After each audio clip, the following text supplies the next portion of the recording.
दोस्तों, सबसे पहले तो सभी लोगों को नमस्कार। मैं हूं कृष्णाकांत, मैं रंजन पाल और मैं सुभाष प्रसाद। दोस्तों, आज हम सभी लोग फिर से एक ऐसे मुद्दे को लेकर के इकट्ठा हुए हैं कि सरकार और जो प्रशासन है, ये दोनों के दोनों जनता को पता नहीं क्या समझ कर रखे हैं, जनता को गुमराह करते रहते हैं। मतलब कि जनता को एकदम बुर्बक और चपाट समझते हैं। इसीलिए सरकार के द्वारा और जो प्रशासन है, प्रशासन के जो प्रमुख हैं, उनके द्वारा ऐसे ऐसे डिसीजन लिए जाते हैं जिससे कि जनता का डायरेक्ट कोई लाभ नहीं है, जनता का किसी भी प्रकार से कोई लाभ नहीं है। कोई लाभ नहीं। जैसे कि अभी कुछ समय पहले, कुछ दिन पहले बिहार के डीजीपी जो विनय कुमार हैं, उनके द्वारा ये डिसीजन लिया गया कि कोई भी पुलिसकर्मी ऑन ड्यूटी हाथ में कलावा और माथे पर तिलक लगाकर नहीं आएगा, और दूसरी बात कि वो वर्दी पहनकर रील्स नहीं बनाएगा। इस पर पूरी तरीके से बैन किया गया है, बैन कर दिया गया है हमारे बिहार का डीजीपी विनय कुमार जी के द्वारा। तो सबसे पहले तो आप लोगों को बता दूं कि डीजीपी का मतलब क्या होता है, डायरेक्टर जनरल ऑफ पुलिस। मतलब कि डीजीपी किसी भी राज्य का सबसे बड़ा पुलिस अधिकारी होता है। तो उनके द्वारा ये डिसीजन लिया गया, उनके द्वारा फैसला लिया गया कि कोई भी पुलिसकर्मी ऑन ड्यूटी हाथ में कलावा, माथे पर तिलक और वर्दी पहनकर, यूनिफॉर्म पहन करके वो रील्स नहीं बना सकता है। तो मैं पूछना चाहता हूँ डीजीपी साहब से, विनय कुमार साहब जी से पूछना चाहता हूँ कि ऐसे डिसीजन से जनता को क्या लाभ मिलेगा, जनता को किस तरीके से लाभ मिलेगा, हमें बताइए। जनता को तो लाभ ही नहीं मिल रहा है। देखो तो क्या लाभ मिलेगा? बहुत मतलब लाभ मिल ही नहीं रहा माथे है। पर तिलक न लगाया जाए, ठीक, इसके ऊपर बैन लगाया गया। यूनिफॉर्म पहनकर रील्स नहीं बनाएगा, इससे जनता को क्या लाभ मिलेगा, हमें समझ में नहीं आता है। कुछ नहीं। मतलब जो पुलिस प्रशासन है, वो पता नहीं जनता को क्या समझ कर रखी है। मैं इस वीडियो के माध्यम से पूछना चाहता हूँ डीजीपी साहब से कि आप करप्शन को लेकर कब बयान करेंगे, कब बातें करेंगे। कोई पुलिसकर्मी अगर रिश्वत लेता पकड़ा जाए तो आप ऐसा आदेश दीजिए कि अगर रिश्वत लेता अगर कोई पुलिसकर्मी पकड़ा जाए तो सीधे उसे सस्पेंड कर दिया जाए। जी। इस तरीके का बयान कब देंगे, इस तरीके का डिसीजन आप कब लेंगे? जब इस तरीके का डिसीजन लेंगे तब जाकर के जनता को लाभ मिलेगा, पूरी की पूरी जनता को लाभ मिलेगा इससे। तो आप इस तरीके का बयान नहीं देते, इस मुद्दे पर बात नहीं करते हैं, मतलब जनता को मतलब गुमराह करते रहते हैं। गरीब को लूटा जा रहा है, गरीब को लूटा जा रहा है। सर आप मैं ये बोलना चाह रहा हूँ कि वर्दी पहनकर रील्स बनाना, चलिए ठीक है, ये हमें समझ में आता है कि भाई ड्यूटी के टाइम रील्स बनाना ये ठीक नहीं है। लेकिन चंदन लगाना, टीका लगाना और हाथ में कलावा पहनना, तो ये तो सीधा सीधा हमारे सनातन धर्म का अपमान किया जा रहा है। टीका लगाना, कलावा बांधना, ये हमारा हिंदू धर्म का एक बहुत ही बड़ा पहचान है। तो इससे तो कोई प्रॉब्लम नहीं होनी चाहिए। हाँ ठीक है, हम समझ में आता है रील्स बनाना ठीक नहीं है, ड्यूटी टाइम में रील्स बनाना अच्छी बात नहीं है। लेकिन अब जैसे कि आपने बात किया कि करप्शन को लेके, रिश्वत को लेके, तो मैं ये बताना चाहता हूँ कि रिश्वत जो एक सरकारी कर्मचारी है हर विभाग में, चाहे वो पुलिस वाले हो या ब्लॉक में हो या और भी कोई पद पे हो, कार्यालय में, स्टेशन पर कहीं पे भी, तो आम जनता जो गरीब मजदूर होता है वो कुछ विवाद में फंस जाता है तो पुलिस के पास जाता है, जब तो उसे रिश्वत देना पड़ता है, तब जाके उसका काम होता है। बिना रिश्वत का सुनते ही नहीं है। तो पहले इस पे एक्शन लीजिए ना सर। हाँ, तो डीजीपी सर, आप सबसे पहले इस पे एक्शन लीजिए। जैसे कि आपने बोला कि सस्पेंड कर दिया जाए, तो ये इससे जब रिश्वत लेना बंद हो जाएगा तो आम जनता को राहत मिलेगा। मैं तो इस वीडियो के माध्यम से कहता हूं सर, विनय कुमार जी से अनुरोध करता हूं कि आप ऐसा आदेश जारी करें, आप ऐसा गाइडलाइन जारी करें, आप ऐसा नियम लाएं जो कि अगर कोई भी पुलिसकर्मी वाला अगर भ्रष्टाचार में लिप्त पाया जाता हो, करप्शन लेते हुए लिप्त पाया जाता हो, करप्शन में लिप्त पाया जाता हो, तो उससे सीधे सीधे उसका 100% प्रॉपर्टी को जब्त किया जाए। जी, बात हम बिल्कुल सही बोले आप। ताकि इससे क्या होगा कि दूसरा कोई जो रिश्वत लेने वाला होगा ना, वो एक बार जरूर सोचेगा कि मेरी नौकरी तो जाएगी, प्लस में मेरा जो प्रॉपर्टी है वो भी जब्त हो जाएगा। तो इससे तो एकदम 100% रिश्वतखोरी और करप्शन बंद हो जाएगा। जी, तो यही तो मैं कहना चाहता हूँ कि बेमतलब का, मतलब ये कोई मुद्दा नहीं है कि माथे पर तिलक और हाथ में कलावा नहीं पहनिएगा, एक कोई मुद्दा नहीं है। ये तो एकदम सनातन विरोधी का काम कर रहे हैं। समझे ये कोई मुद्दा ही नहीं है। बीजेपी साहब मनचाहा काम कर रहे हैं, जी। ये मन में आ रहा से कर रहे हैं। मतलब जनता को क्या समझ कर रखे हैं हमें समझ में नहीं आता है। तो ये तो प्रशासन की बात हो गई। अब इसके बाद में आते हैं हमारी केंद्र की जो मौजूदा सरकार है, जो बीजेपी की सरकार है, वो भी जनता को एकदम बुर्बक और चपाट समझती है, जनता को गुमराह करती है। अभी क्या हुआ है कि हमारे सरकार के द्वारा, भारत सरकार के द्वारा सुप्रीम कोर्ट में जजों की संख्या को बढ़ा दिया गया है। जी। मतलब पहले 34 जज थे, 38 हो गया, अब उससे बढ़ा करके 38 कर दिया गया। तो बहुत ही अच्छा बात है।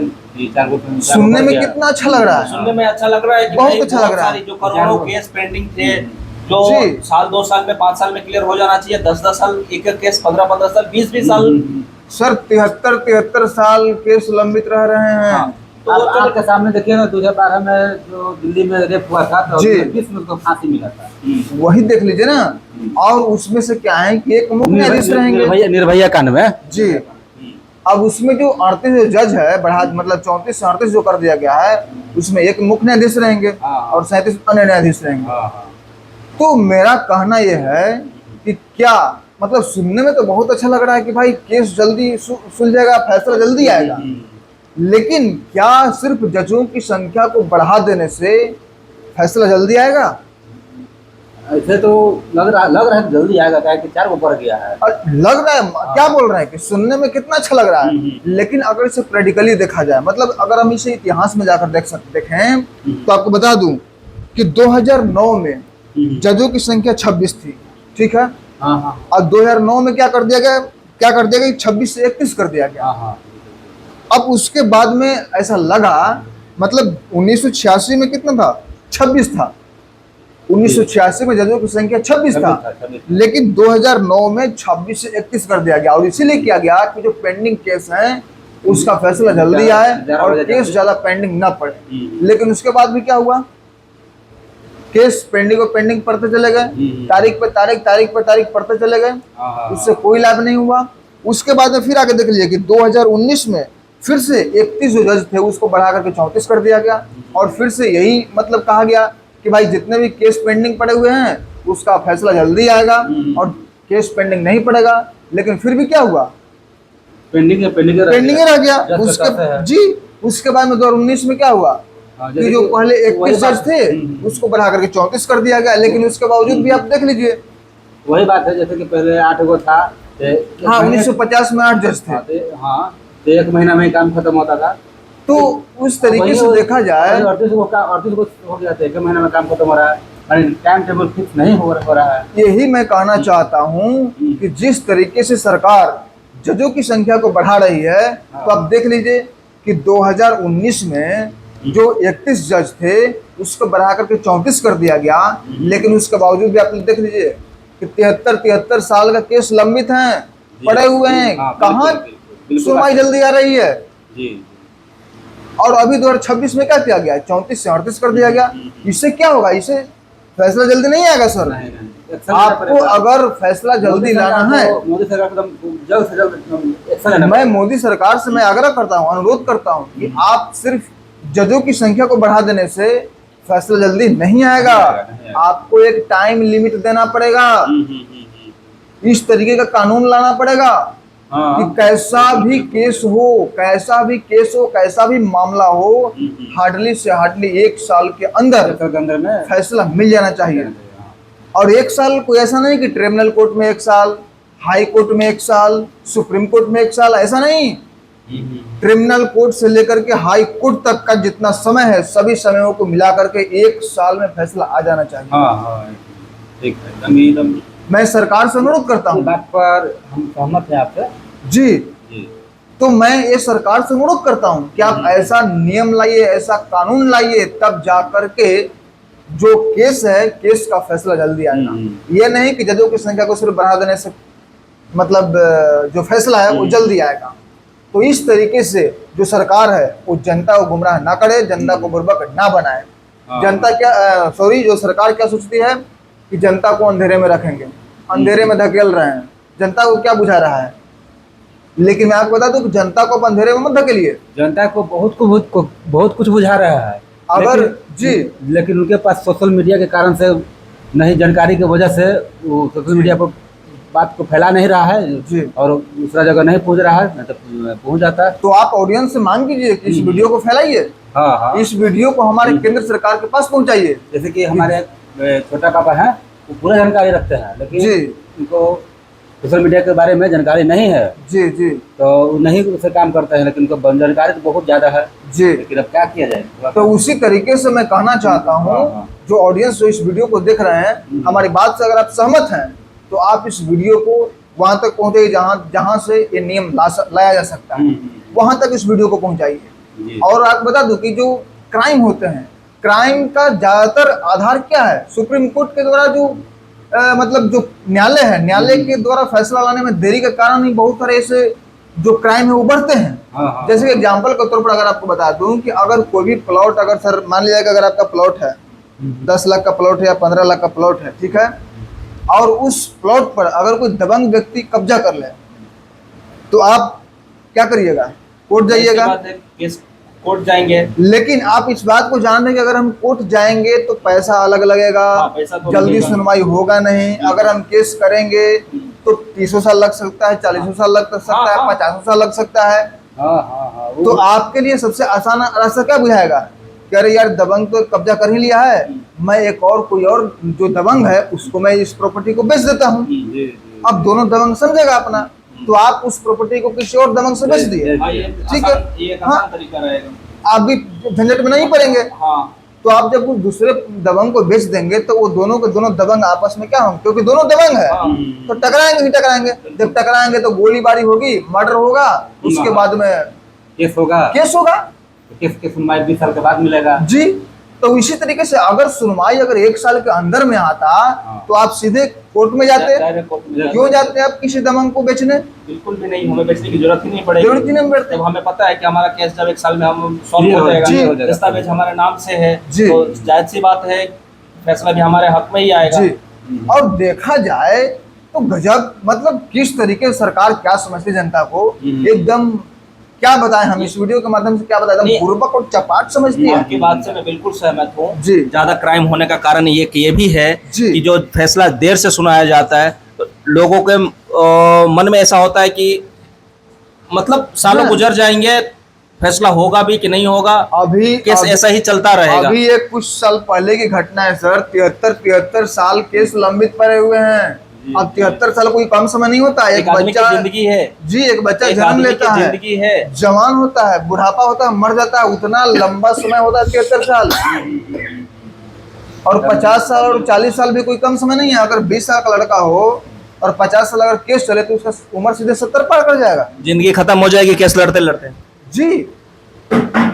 तो ये जिस तरीके से मतलब न्यायालय जो फैसला लाने में देरी करती है, ये भी एक क्राइम का जरिया, मतलब कारण है ये। हाँ, क्राइम बढ़ने का कारण है न्यायालय भी। और देखिए न्याय में देरी अन्याय से कम नहीं होता सर। अब आप कहेंगे कि ये कैसे हो सकता है? न्याय में देरी अन्याय से कम नहीं है। क्यों कम नहीं है? आपको एग्जाम्पल के तौर पर बता रहा हूँ। अभी कुछ समय पहले ही घटना है कि विष्णु तिवारी का नाम आपने सुना होगा, जिसके खिलाफ में एक महिला जो कि फर्जी SC/ST एक्ट लगा देती है। अब SC/ST एक्ट ऐसा है जो कि बिना जांचे बिना परखे सीधे उस व्यक्ति को उठा लिया जाता है, जेल में बंद कर दिया जाता है, और फैसला आता है 20 से 21 साल के बाद, और वो निर्दोष साबित होता है। तो भाई रिजल्ट निकलता है कि हम जी हाँ, तो उस विष्णु तिवारी को न्याय कहाँ मिला सर? उसकी तो पूरी जिंदगी बर्बाद हो गई। बर्बाद हो गई, पूरी की पूरी जवानी जेल में कट गई, और जब बाहर निकला तो पूरा परिजन मतलब बिखर चुके थे। तो बिखर ही जाएगा ना। 20 साल 21 साल कोई कम समय नहीं है। 20 साल में उसकी जिंदगी तबाह हो गई। तो इस तरीके से मैं ये कहना चाहता हूँ कि न्याय में देरी अन्याय से कम नहीं होता। तो सरकार जनता को बुर्बक बनाना बंद करे, और जिस तरीके से प्रशासन मतलब बेफालतू का मुद्दा उठाती है, ऐसे ऐसे आदेश लाती है, ऐसे ऐसे नियम लाती है जिसका एक कोई मतलब उसका ना कोई आधार है, ना कोई सर है, ना कोई पैर है, बेफालतू का। अरे भाई करप्शन को लेकर के बात करो ना आप, इस मुद्दे पर तो बात करोगे नहीं, जिससे कि जनता को लाभ मिल सके, जनता सुख चैन से रह सके, उस मुद्दे पर आप बात करोगे नहीं, बेफालतू का बात करोगे। तो दोस्तों इस वीडियो में जिस तरीके से हमने एनालिसिस किया, जिस तरीके से हमने बताए, आपको कैसा लगा, ये वीडियो कैसा लगा और हमारा विचार कैसा लगा, कमेंट के माध्यम से जरूर बताइएगा। और जिस तरीके से हमने बताया क्या ये होना चाहिए या नहीं होना चाहिए, कमेंट के माध्यम से ये भी बताइएगा। और साथ ही साथ ये भी बताइएगा कि आप हमारे वीडियो को कहाँ से देख रहे हैं। और मैं अनुरोध करता हूँ आपसे मैं अपील करता हूँ कि आप इस वीडियो को शेयर कीजिए, इस वीडियो को वहाँ तक पहुँचाइए, प्रशासन के पास पहुँचाइए, हमारे मोदी सरकार के पास पहुँचाइए, ताकि इसमें बताई गई जो बातें हैं, जिसमें ये वीडियो में जो मेरा विचार है उस विचार पर सोचा जाए और इस तरीके का लाया जाए, इस तरीके का नियम और कानून लाया जाए। और अगर हमारे बताने में अगर जैसे कि जो हमने विचार बताया, जो हमने सुझाव बताया, अगर इस सुझाव में कुछ गलती है तो सरकार इसमें मतलब अपना और कुछ जोड़ करके इस नियम को लाया जाए, ताकि जनता को लाभ हो। जनता को जिस तरीके से सरकार गुमराह कर रही है, मतलब क्या इसको बोला जा सकता है, मतलब जनता को जिस तरीके से अंधेरे में रख रही है, जनता को अंधेरे में रखना बंद करें। तो इस वीडियो को आप वहां तक पहुंचाइए। दोस्तों फिर मिलते हैं किसी एक नए टॉपिक पर अगली वीडियो में। तब तक के लिए जय हिंद, जय भारत।